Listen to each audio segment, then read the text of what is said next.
விவசாயத்தை பொறுப்பா கவனிச்சு சீரோவடா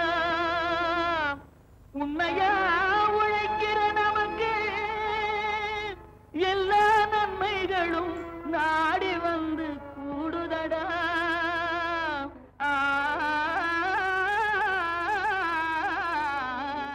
மாத்தி யோசிச்சேங்க. தமிழ்நாடு வேளாண்மை பல்கலைக்கழகத்தின் கீழ் இயங்கி வரும் வேளாண் அறிவியல் நிலையங்களுள் ஒன்று திண்டிவனம் வேளாண் அறிவியல் நிலையம். இந்நிலை மாவட்ட உழவர் பெருமக்களுக்கு வேளாண் விரிவாக்கத்தினை முதற் கடமையாக செயல்படுத்தி வருகிறது. அதனில் ஒன்றான இளங்கலை பண்ணை தொழில்நுட்பம் குறித்து பேச்சுலர் ஆஃப் ஃபார்மிங் டெக்னாலஜி என்ற பாடத்திட்டத்தினை அறிமுகப்படுத்தி வேளாண்மையில் ஈடுபாடு உள்ளவர்களுக்கு பட்டப்படிப்பாக கற்றுத்தருகிறது. இப்பட்டப்படிப்பில் சேர்ந்து மாணவியாக திகழும் செல்வி கே ஜெயமலர் அவர்களை சந்தித்த போது, நான் இந்த விவசாய கோர்ஸை கேள்விப்பட்டு இதில் சேர்ந்து படிக்கிறேங்க. பிஎஃப் டெக் என்ற கோர்ஸ் இது இளைநிலை பண்ணை தொழில்நுட்பம் தமிழ்நாடு வேளாண் பல்கலைக்கழகத்திலிருந்து இந்த மாதிரி ஒரு கோர்ஸை அறிமுகப்படுத்தினாங்க. நான் ஹவுஸ் ஒய்ஃப் தான், எனக்கு நிலம் எதுவும் கிடையாது. இருந்தாலும் ஆர்வம், இதை படிக்கணும், செய்யணும், நம்மளால் முடிஞ்சது எதனா பண்ணணும்.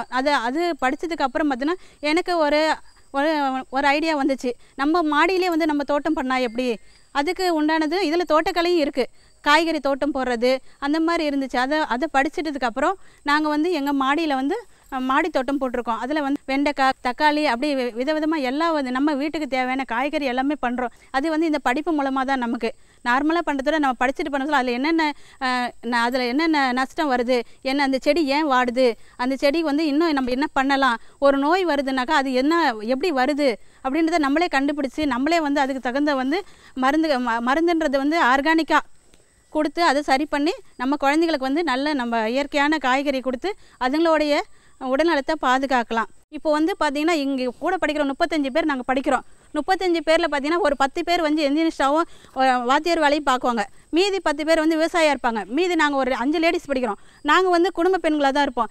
எங்களுக்கு அதை பற்றின ஆர்வம் உண்டாச்சு. அவங்களும் யாரையும் போய் கேட்க தேவையில்லை, அங்கே தப்பான ரெக்கமெண்டேஷன் கொடுக்க தேவையில்லை. அந்த மருந்தில் அந்த செடியில் இருக்கிற பூச்சி என்ன பூச்சின்னு தெரிஞ்சுக்கிற அளவுக்கு நாங்கள் இப்போ வளர்ந்துருக்கணும். அதுக்கு எங்களுக்கு இந்த பட்டப்படிப்பு தான் காரணம். தாவர மூலக்கூறு உயிரியல் நெல்லின் உற்பத்தியை பெருக்க மிகவும் பயனுள்ளதாக இருக்கிறது.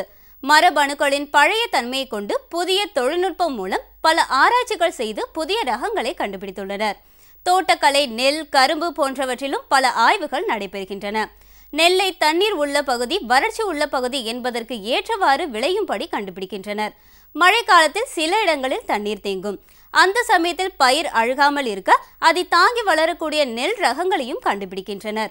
இன்றைய நிகழ்ச்சியில் தாவர மூலக்கூறு உயிரியல் மற்றும் உயிர் தொழில்நுட்பத்துறையின் செயல்பாடுகள் குறித்து விளக்குகிறார் கோயம்புத்தூர் தமிழ்நாடு வேளாண் பல்கலைக்கழகத்தின் தாவர மூலக்கூறு உயிரியல் மற்றும் உயிர் தொழில்நுட்பத்துறையின் பேராசிரியர் முனைவர் என் செந்தில் அவர்கள்.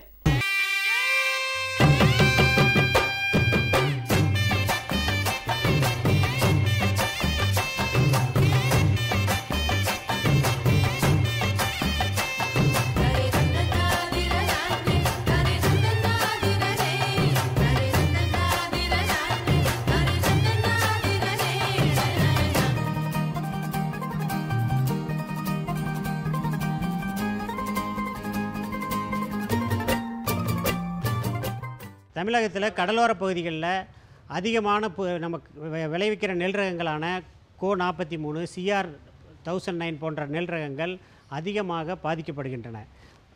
மழைக்காலங்களில் 10 நாட்களுக்கு மேலே தண்ணீர் அதிகமாக இருந்தால் அப்பொழுது சுத்தமாக அந்த பயிர் ரகங்கள் கருகி விடுகின்றன.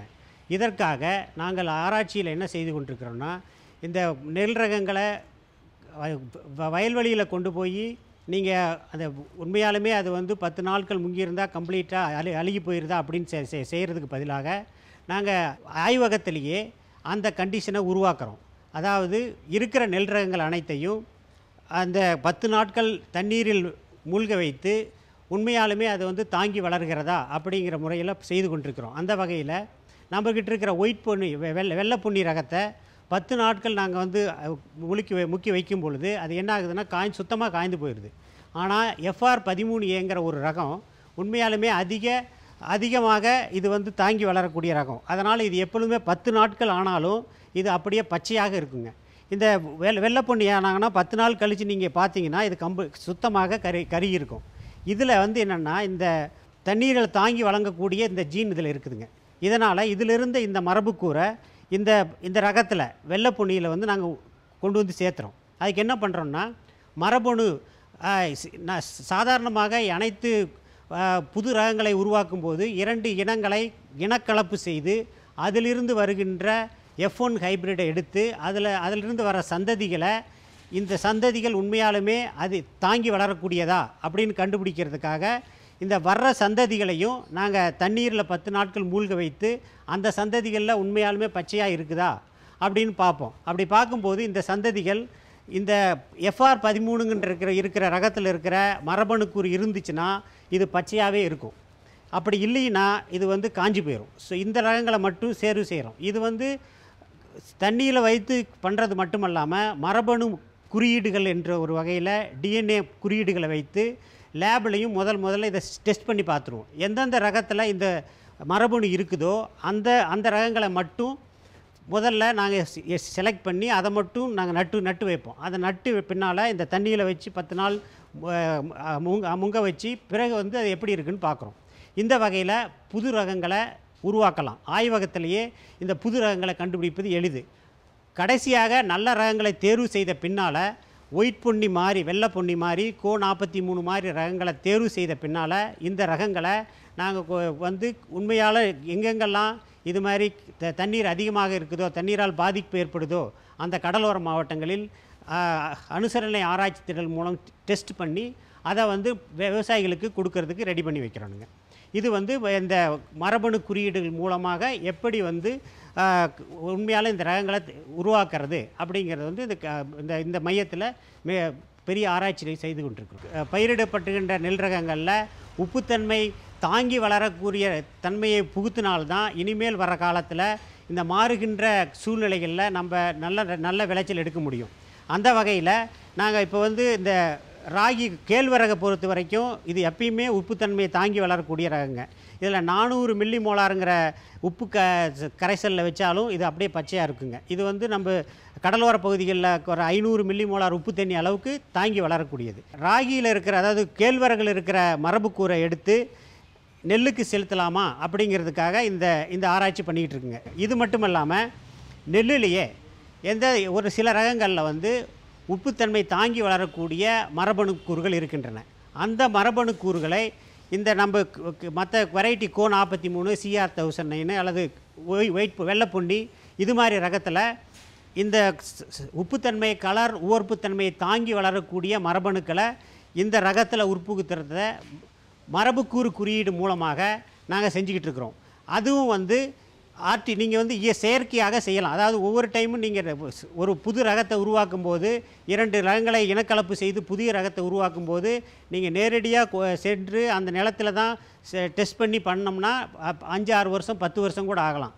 அதுக்கு பதிலாக இந்த மரபணு குறியீடுகள் இந்த உவர் கலப்புத்தன்மையை தாங்கி வளரக்கூடிய மரபணு காரணிகளை கண்டுபிடிக்கிற அளவுக்கு நம்மக்கிட்ட சில மரபணு கூறுகள் இருக்கிறது. இதை வைத்து நீங்கள் வந்து ஆய்வகத்திலேயே உண்மையான இந்த ரகத்தில் மரபணு கூறு இருக்குதா, அதாவது உப்பு கலர் உவர்ப்புத்தன்மையை தாங்கி வளரக்கூடிய மரபணுக்கள் இருக்குதா அப்படிங்கிறத கண்டுபிடிக்கலாங்க. நிலத்தில் டெஸ்ட் பண்ணுறதுக்கு முன்னால் நாங்கள் வந்து ஒரு சொல்யூஷனில் அதாவது இந்த நியூட்ரியன் எல்லாமே என்னென்ன சத்துக்கள் வேணுமோ அத்தனை சத்துக்கள் உள்ள தண்ணீரில் அந்த சத்துக்களை கலந்து இந்த சத்துக்களை இந்த தண்ணீரில் கலக்கிறதும் இல்லாமல் உவர்ப்புத்தன்மையும் சேர்த்திடுறோம். 100 மில்லி மோலாருங்கிற அளவுக்கு உப்பை கலந்து அந்த செடியை வளர்க்கும்போது இந்த செடியில் உங்களுக்கு வர்ற நெல் வந்து தாங்கி வளர்ந்துச்சுன்னா இது வந்து உண்மையாலுமே ஓர்ப்புத்தன்மையை தாங்கி வளரக்கூடியது அப்படின்னு முடிவு பண்ணிடுறோம். அந்த நல்ல ரகத்தை இப்போ எடுத்துக்கிறோம். ஓர்ப்புத்தன்மை தாங்கி வளரக்கூடிய ரகத்தை எடுத்துக்கிட்டு நம்ம அந்த பகுதியில் நம்ம இது வரைக்கும் நம்ம விளைவித்து கொண்டிருக்கிற Co43 ADT43 அது மாதிரி ரகங்களை ஒயிட் பொன்னி இது மாதிரி ரகங்களில் இந்த மரபணு கூறை நாம் அதில் மாற்றுறோம். இந்த வகையில் உங்களுக்கு 2 அல்லது 3 வருடங்களில் ஒரு கலர் உவர்ப்புத்தன்மை தாங்கி வளரக்கூடிய ரகங்களை எங்களால் ஆய்வகத்திலேயே இது மாதிரி பசுமை குடிலேயே ரெடி பண்ணி இதை வந்து டெவலப் பண்ணிவிட்டு இதை விவசாயிகள் நிலத்திற்கு கொண்டு செல்ல முடியும். இப்படிப்பட்ட ரகங்களை விவசாயிகளுடைய நிலத்தில் பல்லிட பரிசோதனைகளை விவசாயிகள் நிலத்திலே செய்யும் பொழுது நம்மளுக்கு கிடைக்கின்ற ரகம் அந்த நீங்கள் விவசாயிகள் விளைவிக்கின்ற ரகங்கள் மட்டும் அந்த ரகத்திலேயே இந்த உவர் கலப்புத்தன்மை தாங்கி வளரக்கூடிய ரகங்களாக அவங்களுடைய எந்த வகையான ஈல்டும் அதாவது விளைச்சல் பாதிக்காத வண்ணம் அதே சமயத்தில் உவர் கலப்புத்தன்மையை தாங்கி வளரக்கூடிய ரகங்களாகவும் மக்களுக்கு கிடைக்குது. இந்த வகையில் இந்த தாவர மூலக்கூறு மையத்தில் இது போன்ற ஆராய்ச்சிகள் செய்து கொண்டிருக்கிறோம். இந்த ரகங்கள் விரைவில் விவசாயிகளுக்கு கிடைக்கும் என்பதை தெரிவித்துக் கொள்கிறேன்.